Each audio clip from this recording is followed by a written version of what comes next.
వైసీపీలో కుటుంబ కథ చిత్రం నడుస్తోంది. అభ్యర్థులు దొరక్కపోవడంతో ఒకే కుటుంబంలో పలువురికి సీట్లు కేటాయిస్తున్నారు. వైసీపీ నేతల సతీమణులు వారి పిల్లలకు టికెట్లు ఇస్తున్నారు. మంత్రి బొత్స సత్యనారాయణ సతీమణి ఝాన్సీకి విశాఖ ఎంపీ అభ్యర్థిగా టికెట్ ఇచ్చారు. అంతేకాకుండా బొత్స మేనలుడు మజ్జి శ్రీనివాసరావును విజయనగరం ఎంపీ స్థానానికి ఇన్ఛార్జిగా నియమించారు.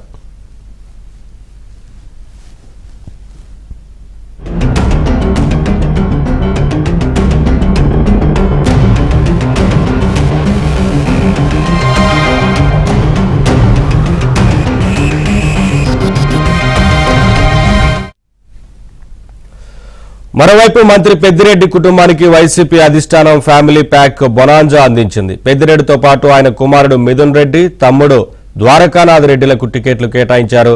ఇక మంత్రి ఆదిమూలపు సురేష్, ఆయన తమ్ముడు సతీష్ కు సైతం టికెట్లు ఇచ్చారు.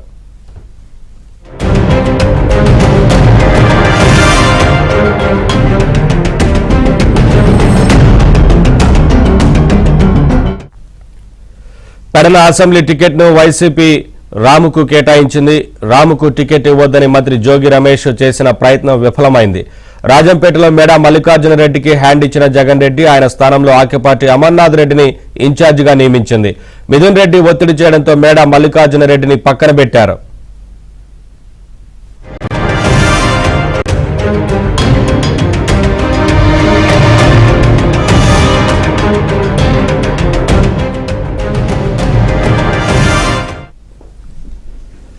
అటు పార్టీలోకి చేరకముందే కేసినేని నానికి విజయవాడ ఎంపీ టికెట్ను కేటాయించారు. ఇక మరికొంతమంది సిట్టింగ్ ఎమ్మెల్యేలకు సైతం వైసీపీ అధిష్టానం మొండి చేయి చూపించే అవకాశాలున్నాయి. తమను ఇన్ఛార్జీలుగా నియమించకపోవడంపై పలువురు నేతలు వైసీపీపై తీవ్ర అసంతృప్తి వ్యక్తం చేస్తున్నారు.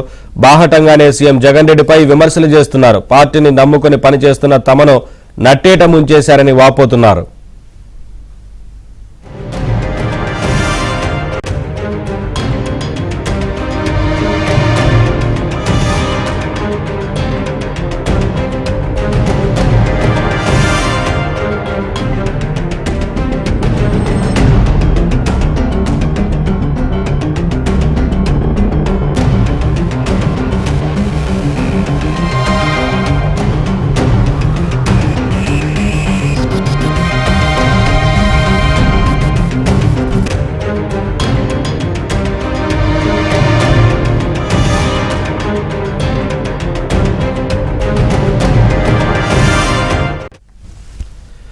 అప్డేట్స్ మా ఇన్పుట్ ఇన్ఛార్జ్ శ్రీహరి నాడు తెలుసుకుందాం.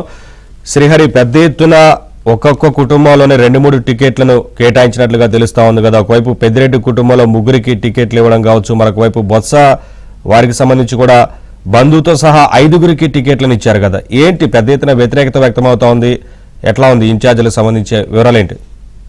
నవీన్, వైసీపీలో ప్రస్తుతం టికెట్ల కేటాయింపు తీవ్ర వివాదానికి దారితీస్తోంది. ఒకవైపు బడుగు బలహీన వర్గాలకు సంబంధించినటువంటి వారిని ఎక్కువ మార్చడం జరుగుతున్నటువంటి తరుణంలో, మరొక వైపు కొంతమంది కుటుంబాలకు కొంత పార్టీలో పట్టుగలిగినటువంటి వాళ్ళు కావచ్చు, కొంతమంది ఉన్నత వర్గాలకు సంబంధించినటువంటి వారికి కుటుంబంలో 1, 2, 3 టికెట్లు కూడా కేటాయిస్తున్నటువంటి పరిస్థితి ప్రస్తుతం నెలకొంది. కొంతమందికి అసలు కనీసం అపాయింట్మెంట్ కూడా లేకుండా వారికి టికెట్ వస్తుందో లేదో తేల్చకుండా ఇప్పటి వరకు కూడా వారిని అలానే ఉంచేస్తున్న పరిస్థితుల నేపథ్యంలో ఈ రకంగా టికెట్లు కేటాయించడం పైన పార్టీలో తీవ్రంగా మిగిలినటువంటి వారు రగిలిపోయే పరిస్థితి నెలకొంటోంది. ప్రస్తుతం చూస్తే ఇటు వైఎస్ ఫ్యామిలీలో ఉన్నటువంటి వారితో పాటుగా ఇటు బొత్స కావచ్చు, పెద్దిరెడ్డి కుటుంబం కావచ్చు, ఆదిమూలపు సురేష్, ఇలా మరికొంతమంది కుటుంబాల్లో ఉన్నటువంటి వారు సంబంధించిన వారికి 2-3 టికెట్లు కూడా ప్రస్తుతం ఇచ్చిన పరిస్థితి. దీంతో ప్రస్తుతం మిగిలినటువంటి వారు ఎవరైతే ఉన్నారో టికెట్ల విషయంలో ఇప్పటి వరకు వారికి